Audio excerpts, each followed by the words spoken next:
Yellowstone's Kevin Costner starred in this underrated Clint Eastwood crime drama.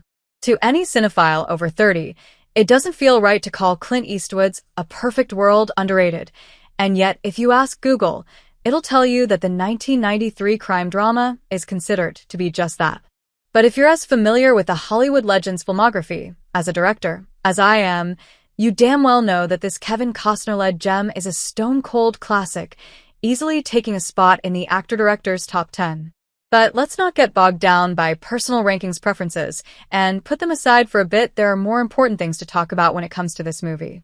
If you grew up as a child of divorce with an absent father like I did, A Perfect World speaks to your heart in a way that very few films can. It offers a fantasy that we as shy, abandoned, insecure boys often entertained throughout our childhood without being conscious of it. Because the thing is, when you have an absent dad, which ironically means not having one, you begin to idolize him in your mind. You daydream playing catch with him, picking you up after school in the coolest car, taking you to memory-defining football games that you'd fondly recall as an adult. What's worse, if you do have a pop who sporadically reappears in your life, let's say, every other weekend, no matter how little he gives you, emotionally or otherwise, you treasure that thing as your most prized possession.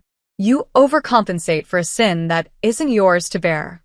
Despite its loosely disguised plot as a fugitive on the run taking an 8-year-old boy hostage, A Perfect World, at its core, is truly about fathers and sons, the complicated relationship, or lack thereof, between them and the pain inflicted on us at an early age that we carry like a never-healing wound throughout our lives.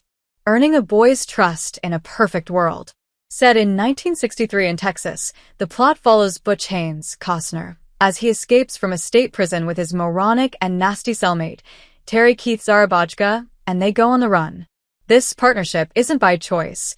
Butch hates the guy's guts and plans to ditch him as soon as possible. Before he can do that, though, Terry breaks into a home and tries to molest a single mother of 3, and Butch needs to intervene. The commotion wakes up young Philip T.J. Lowther, alongside the neighbors, who wanders into the kitchen to find 2 strange men there. A pistol is right before him on the floor, and Butch asks him to pick it up and bring it over.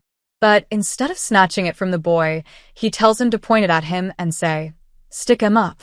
It's a crucial moment between the two since Butch isn't trying to be threatening or intimidating but rather comforting, establishing trust even though he has no reason to do so.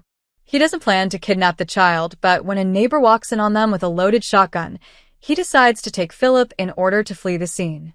When Red Eastwood, the chief of the Texas Rangers, learns about the fiasco, he treats it as kidnapping. He goes after the 2 convicts with a team joined by an inexperienced criminologist, Laura Dern, and a smug FBI marksman to catch them before they make it to the Texas border. Butch never intends to harm Philip. In fact, he treats him like a son he never had. It's an unusual but charming dynamic between a convict and an innocent child, especially because the former opens the kid up to a world full of choices and possibilities. He handles him gently as a young human being whose future isn't predestined by the type of upbringing and parents he has. Butch inherently understands that a child needs trust before he can believe and rely on an adult. And the more kindness and freedom he gives Philip, the quicker that initial fear in him will dissipate and turn into excitement and fondness. That's something that runs deep in Butch, rooted in his complicated past being the son of a prostitute and an abusive/absent father. And whenever he sees the kind of wrong that was done to him, he acts with a moral ferociousness. Everything he allows Philip to do is twice as impactful and thrilling, given that he's being raised as a Jehovah's Witness, and the erasure of that belief's restrictions is astonishingly exhilarating to such a young mind. And because of it, Philip learns to trust Butch and understand he's free to leave whenever he wants. A Perfect World is a poignant character study with nuance and subtlety. Interestingly, A Perfect World feels older in a way than it actually is, not a bad thing. Despite releasing after Eastwood's deconstructionist Western masterpiece Unforgiven and Costner's magnum opus Dances with Wolves, there are no egos here to clash, at least not in front of the camera. Both stars, as filmmaker and actor, come off eager to prove themselves. From a storytelling standpoint, Eastwood knows that this is a tale told in the small and quiet moments. The escape, the chase, the shooting, and the murder are all secondary to the central relationship developing beneath the surface.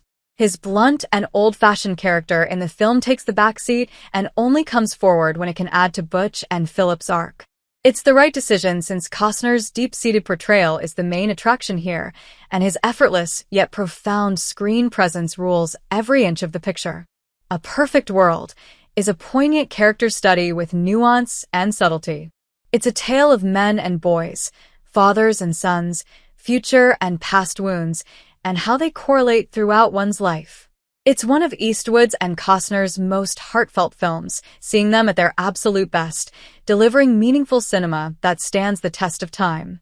Underrated or not, it's a must-watch for fans of either man, and for those who prefer their movies with intellect and depth.